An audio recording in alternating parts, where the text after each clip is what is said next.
Lalaking sinita dahil nakahubad habang naghahalo ng semento sa tapat ng kanilang bahay. Tinanggap ang personal na sorry ni Interior Secretary John Vic Remulla. Ang kabuang detalye sa report ni Allen Ibanez. Allen.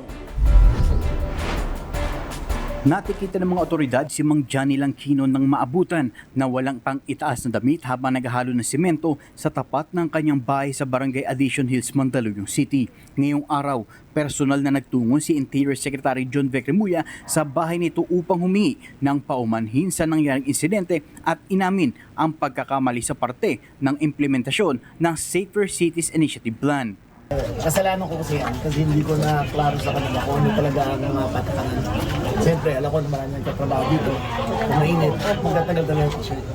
Eh, siyempre, ganado mga bata natin eh. Ganado masyado. Kaya sabi ko, isip mo na. Kung nagkatrabaho, isip mo nila. Sabi mo yan. Ayan ang, ano yun eh. Dala yan ng mga pulis na gusto talagang i-push yung tatakaran namin.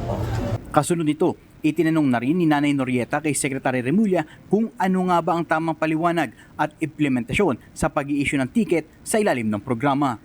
Di ba i-revise nyo naman po yung ano. So, ang tanong ko lang, hanggang saan po talaga po pwedeng mag-topless yung... Basta nagkatrabaho, pwede. Pwede, pero yung mga tambay na nakalabas lang dyan, naglalakad na bawal yun.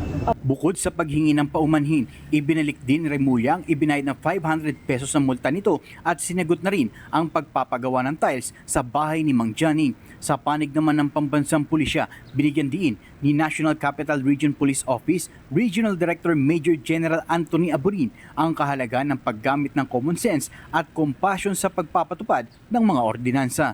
In the implementation of ordinances, dapat andun yung compassion at saka common sense sa pag-implement mo. And at the same time, i-observe din po natin yung human rights, observance ng police operational procedure at maximum tolerance. Matatandaan na nagkaroon ng command conference ang PNP kasama si Remulla upang reviewin at ilatag ang mas malinaw na alituntunin kaugnay ng pagpapatupad ng tamang implementasyon ng programa at maiwasan ang kahalintulad na insidente. Mula sa Kamkrame, ako si Allen Ibanez nag-ulat. Maraming salamat sa iyo, Allen Ibanez.